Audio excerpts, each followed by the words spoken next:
Нина Мандин, живущая в Рио-де-Жанейро, была уверена, что в ее жизни все хорошо. У нее были два очаровательных французских бульдога, в которых она не чаяла своей души, и был жених, которого она очень любила. Свадьба была уже на носу, но одна шокирующая подробность все вмиг перечеркнула. Дело в том, что Нина начала замечать странные синяки на теле своих песиков. Ветеринары не могли объяснить, откуда берутся гематомы. Когда девушка увидела, что собаки начали бояться ее будущего супруга, она стала что-то подозревать. Чтобы окончательно развеять свои сомнения, девушка установила в гостиной скрытую камеру. Просмотрев видео, Нина не поверила своим глазам. Человек, которого она любила, поднимал ее собак за лапы и бросал на пол. Моя любовь к этому человеку исчезла после просмотра первых секунд ролика.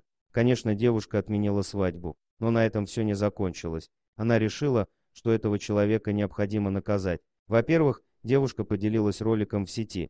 Во-вторых, написала заявление в полицию. Представители власти рассмотрели заявление, но их выводы не обнародовали. Что касается экс-жениха, то после появления в интернете видео он подался в бега. От мужчины отвернулись все его друзья и знакомые. Где он находится сейчас, неизвестно.